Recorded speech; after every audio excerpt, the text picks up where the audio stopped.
محترم دوستو السلام علیکم، میں ہوں آصف جمال اور آپ دیکھ رہے ہیں ہمارا YouTube channel Asif voice T V. Asif voice T V دیکھنے اور سننے والوں کو محبتوں بھرا سلام۔ محترم دوستو، آج کا ایمان افروز واقعہ جاننے کے لیے اس ویڈیو کو پورا دیکھیے۔ تو چلیے بڑھتے ہیں آج کے موضوع کی جانب۔ کہتے ہیں کہ ایک مرتبہ ایک بادشاہ نے اپنے وزیر کو آدھی سلطنت دینے کو کہا، لیکن ساتھ میں کچھ شرائط بھی عائد کی۔ وزیر نے لالچ میں آ کر شرائط جاننے کی درخواست کی۔ بادشاہ نے 3 شرائط 3 سوالوں کی صورت میں کی۔ سوال نمبر 1، دنیا کی سب سے بڑی سچائی کیا ہے؟ نمبر 2، دنیا کا سب سے بڑا دھوکہ کیا ہے؟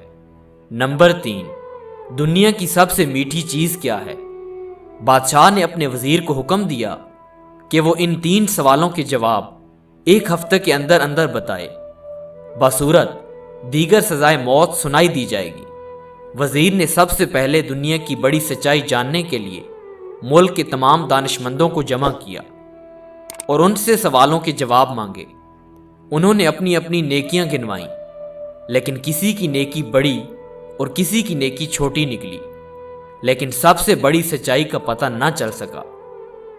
اس کے بعد وزیر نے دنیا کا سب سے بڑا دھوکہ جاننے کے لیے کہا، تو تمام دانشور اپنے دیے ہوئے فریب کا تذکرہ کرتے ہوئے سوچنے لگے کہ کس نے کس کو سب سے بڑا دھوکہ دیا، لیکن وزیر اس سے بھی مطمئن نہیں ہوا اور سزائے موت کے خوف سے بھیس بدل کر وہاں سے فرار ہو گیا۔ چلتے چلتے رات ہو گئی۔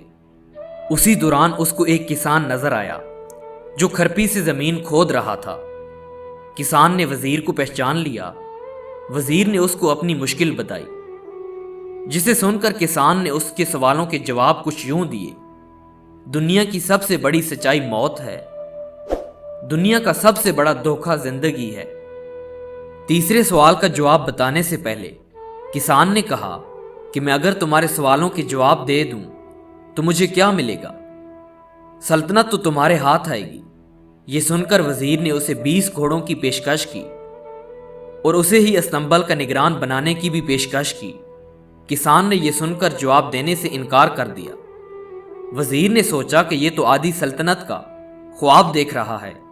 وزیر جانے لگا تو کسان بولا کہ اگر بھاگ جاؤ گے تو ساری زندگی بھاگتے رہو گے اور بادشاہ کے بندے تمہارا پیچھا کرتے رہیں گے، اور اگر پلٹو گے تو جان سے مارے جاؤ گے۔ یہ سن کر وزیر رک گیا اور کسان کو آدھی سلطنت کی پیشکش کی، لیکن کسان نے اسے لینے سے انکار کر دیا۔ اتنے میں ایک کتا آیا اور پیالے میں رکھے ہوئے دودھ میں سے آدھا دودھ پی کر چلا گیا۔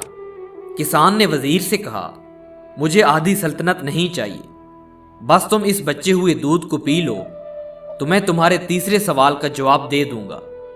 یہ سن کر وزیر تملا گیا، مگر اپنی موت اور جاسوسوں کے ڈر سے اس نے دودھ پی لیا۔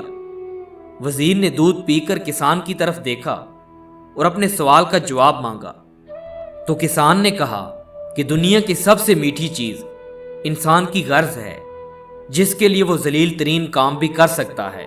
محترم دوستو، کبھی کبھی انسان اتنا بھی گر جاتا ہے کہ وہ کتے کا بچا ہوا دودھ بھی پی جاتا ہے۔